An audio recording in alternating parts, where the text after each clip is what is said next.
Hello! Today we shall be talking about / reviewing, whatever you would like to call it, The Flash Season 9, Episode 5, titled The Mask of the Red Death Part 2.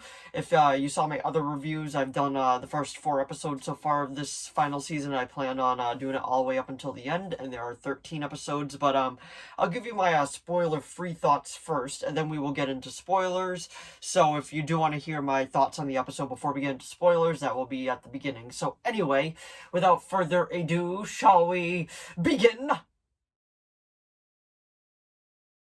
So, The Mask of the Red Death Part 2. If you saw my review already, I did episode 1. I thought it was a pretty solid episode. I thought it was probably the funnest episode out of the season so far, because so far we've had one filler episode, but I've said this before and I'll say it again. I don't think filler episodes are necessarily bad. I just don't think they're on the same level as, like, non-filler episodes. Man, we'll put that right there too with it.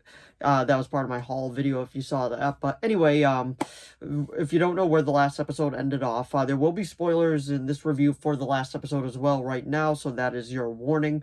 So Red Death ends up taking the speed and deciding to be like, you know what, I'm just gonna wreak havoc all on Central City. And if you don't know, Red Death is Ryan Wilder in this timeline, aka Batwoman, because obviously the CW can't use Bruce Wayne and all that, or Batman, so they decided to go about it in a different route, and honestly, I'm okay with it. I actually like the design of the suit too. I think the suit actually looks quite good. But anyway, without really getting into spoilers and all that, Reverse Flash, wow. Red Death decides to just take over the city, and she's like, I'm just gonna be judge, jury, and executioner. Barry has no speed. We're gonna get into how he gets his speed back in the spoiler talks of it, but I was very happy with how they decided to go about it, because there was like something that was left off a few seasons ago that they finally brought back for this, and I'm like, thank you. And I was so happy with that. But it's a very solid episode in my opinion. Next week's episode kind of does look fillery, but I'll still be watching it and giving my review on it. And Gotham Knights and Superman and Lois both come back next week too, and I'll be doing review videos for those episodes as well. So there's going to be a lot of DC content coming up. Not that there isn't on this channel anyway, but just to give you the heads up and all that. But I plan on doing Marvel videos as well, and I will be doing that request video to show my complete updated Marvel collection. But like I was saying, I got off topic, what's new with that, but it's a very solid episode. It ends the Red Death arc pretty well, in my opinion, and it was cool to see Javicia Leslie, if I pronounced that right, just back, like, as just back. It was so cool. I was just so happy with it. But that's gonna be my spoiler free part of the review, and we're gonna get into spoilers. But I would probably give this episode an 8 out of 10, about the same as last week's. It is just a very solid episode. So anyway, we got spoilers coming in 5, 4, 3, 2, 1. Let's get into it. So the main thing one of the main things I want to talk about, without actually like spoiling it in the first half, which I almost did, is seeing Batwoman back. I was super happy with that, because I watched the show, all 3 seasons of it, and I actually thought it was pretty good. I thought the first season was definitely the roughest, but 2 and 3 I thought were pretty good, and I like Javicia Leslie as an actress, and I feel like she did a good job with the 2 seasons that she was given. Now, she does overact as Red Death, but I do feel like that's kind of intentional, because it just kind of works with the character. It's an over-the-top villain within the Flash show, which has become, I don't mean this in a bad way, an over-the-top type of show. So I feel like that kind of just fits it perfectly, because she's just over-the-top screaming, and she's like, I am vengeance, and it's just that kind of stuff. And honestly, I'm okay with it. I actually like it. But it was cool to see her back as Batwoman. You saw Batarang coming, and they did the song da na na and all that, so that was cool. I was so happy to see Ryan back. I'm a big fan of the way that they decided to go about her character, and she's actually an original character created for the Arrowverse, so I mean, you can't go wrong with that. I absolutely loved what they did with her real quick. But one of the biggest things I would say is I'm surprised they didn't touch upon was that she was missing, they said, and now all of a sudden she's back, and they didn't even like really explain how she's back. They were just like, oh yeah, she's back. So I'm not really sure what that was about, but I am just happy to see her and all that. And like I was saying, I think Javicia Leslie is a great actress. And the other thing I want to talk about in the main part of the spoiler talk is Grodd back. I was so happy to see that. Now, if you remember, the last time we saw him, Flash gave him some of his speed, and then he went off to go find his own gorillas. But we found out later that because of Crisis, he never found any more gorillas. They all were back to their normal intellectual state, and Grodd was the only one above them.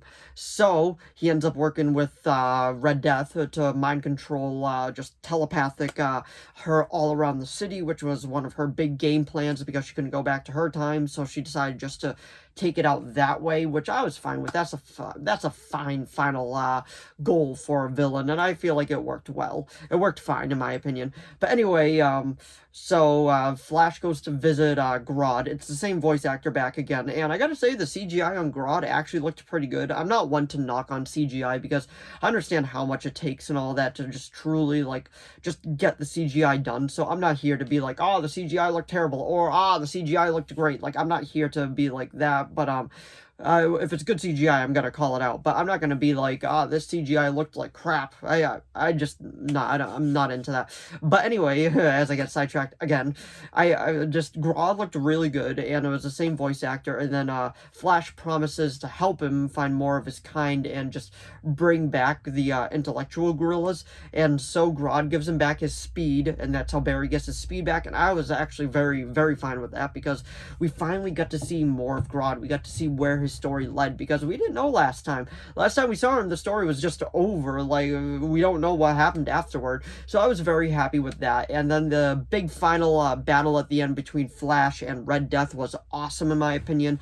As I said, the CGI actually looked really good, and I'm not here to bash on it even if it looked bad, but in my opinion it looked really good. And just the way that they were going back at it, throwing the lightning, tripping each other, like running and all that, I thought that was awesome. Like, just everything about that fight was awesome. It was a good build-up, and it was a good finale to the Red Death storyline. Now, it does seem like we're gonna have a interlude episode, as they call them, but you can also call them a filler episode in between the next two episodes. So we're gonna actually have to see what that does.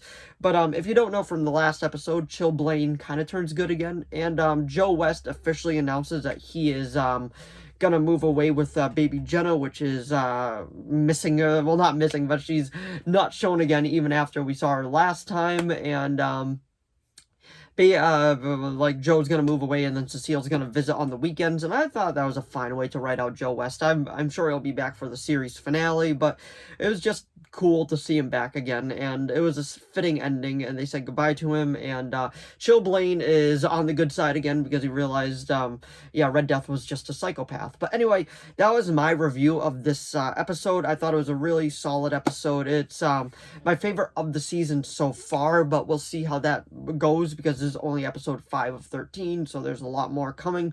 But anyway, that was my review of The Flash, Season 9, Episode 5, The Mask of the Red Death, Part 2.